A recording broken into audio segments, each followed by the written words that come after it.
বিসমিল্লাহির রহমানির রহিম।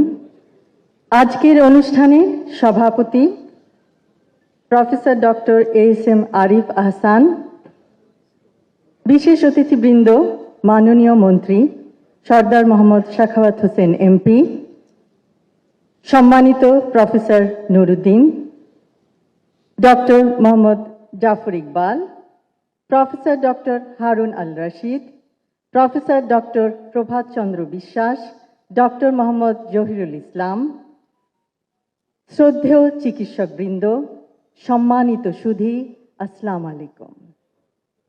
প্রথমেই গভীর শ্রদ্ধায় স্মরণ করছি শহীদ রাষ্ট্রপতি জিয়াউর রহমান ও আপসহীন দেশনেত্রী বেগম খালেদা জিয়াকে। আজ আমরা যখন দেশের চিকিৎসা ব্যবস্থার কয়েকজন মহিরুহের সাথে আলোচনা করছি, তখনই হয়তো সারা দেশে প্রত্যন্ত অঞ্চলে অনেক মানুষ ক্রিটিক্যাল কেয়ার ফেসিলিটি বা নিবিড় পরিচর্যা কেন্দ্র না থাকার জন্য বিনা চিকিৎসায় কাতরাচ্ছেন, মৃত্যুবরণ করছেন।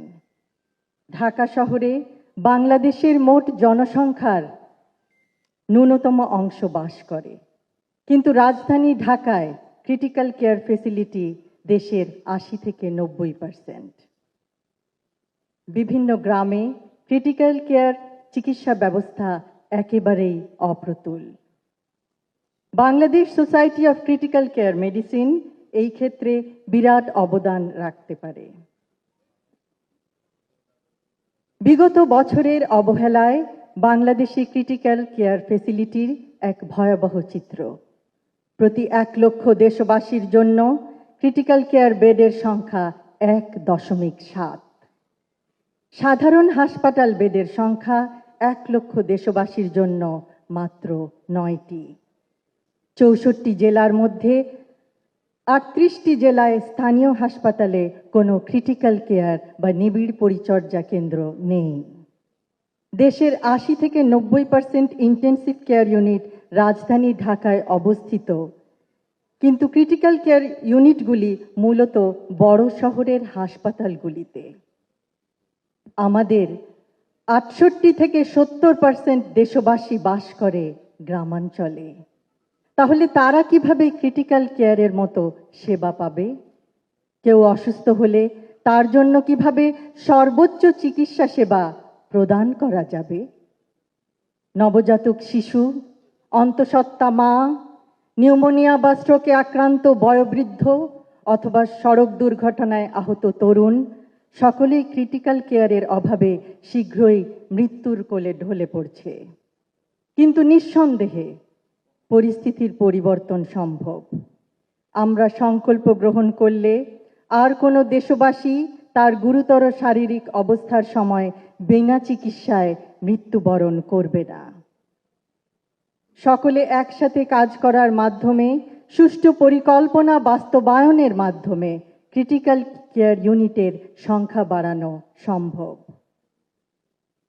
ক্রিটিক্যাল কেয়ার ইউনিট কম থাকায় কিছু ক্ষেত্রে চিকিৎসকবৃন্দ নিরুপায় হয়ে পড়েন। উপরন্তু দেশে স্পেশালিস্ট ইন্টেন্সিভিস্টদের সংখ্যা কম। অ্যানেস্থেটিস্ট, কার্ডিওলজিস্ট, নিউরোলজিস্ট অনেক ক্ষেত্রে ক্রিটিক্যাল কেয়ারের দায়িত্বে থাকেন। এক্ষেত্রে আরও বিশেষজ্ঞ প্রয়োজন, আরও ট্রেনিং প্রাপ্ত নার্স প্রয়োজন, আরও বিশেষায়িত ইকুইপমেন্ট প্রয়োজন, আরও ক্রিটিক্যাল কেয়ারের ইউনিট প্রয়োজন, আরও ওয়েল ইকুইপড অ্যাম্বুলেন্স প্রয়োজন, যেন গুরুতর অসুস্থ আহত রোগীকে প্রত্যন্ত অঞ্চল থেকে ক্রিটিক্যাল কেয়ার সম্বলিত হাসপাতালে দ্রুত আনা যায়।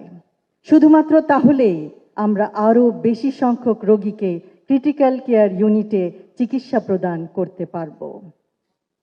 দেশ হিসেবে আমরা জনসংখ্যায় বিশাল, কিন্তু সামর্থ্য সীমিত। তবুও এই বাস্তবতায় সঠিক পথ বের করতে হবে গুরুতর আহত অথবা গুরুতর অসুস্থ রোগীদের চিকিৎসা প্রদান করার জন্য। দূরত্ব ও যানবাহন আরেকটি বিরাট অন্তরায়। অ্যাম্বুলেন্স সুষ্ঠুভাবে প্রস্তুত না থাকলে তা বরং রোগীদের জীবনের ঝুঁকি বাড়াবে। প্রত্যন্ত গ্রামাঞ্চলে ক্রিটিক্যাল ক্রিটিক্যাল কেয়ার প্রদান করতে না পারলেও অন্তত প্রপারলি ইকুইপড অ্যাম্বুলেন্স দ্বারা রোগীদের সদর হাসপাতালে আনা যায়, সদর হাসপাতালগুলিতে ক্রিটিক্যাল কেয়ার ইউনিট নিশ্চিত করা হলে নিশ্চয়ই পরিস্থিতির উন্নতি সম্ভব। আশা করব আগামীতে ক্রিটিক্যাল কেয়ার চিকিৎসা সেবার অভাবে মৃত্যুর হার যেন আর বেড়ে না যায়। একটি মৃত্যু একটি পরিবারকে সর্বশান্ত করে দেয়। আজ Bangladesh society of critical care মেডিসিনের 2026-এর ন্যাশনাল কনফারেন্সে আমাকে আমন্ত্রণ জানানোর জন্য আমি এই সোসাইটির সকল সদস্যকে আন্তরিক ধন্যবাদ জানাচ্ছি। ধন্যবাদ জানাচ্ছি তাদের মানবিকতা ও কঠোর পরিশ্রমের জন্য। সুষ্ঠু ব্যবস্থা অনেক স্থানে না থাকলেও চিকিৎসক ভাই ও বোনেরা অক্লান্ত পরিশ্রমের দ্বারা অপরিসীম নিষ্ঠায় দেশের নিবিড় পরিচর্যা বা ক্রিটিক্যাল কেয়ার সেবা দিয়ে সুস্থ করে তুলছেন, পরিবারের আশার আলো হয়ে দাঁড়াচ্ছেন। লোডশেডিং কিংবা ঘরের বাইরের তীব্র গরমে ওয়ালটন রিচার্জেবল ফ্যান থাকলে থাকবে শুধু বাতাস আর বাতাস।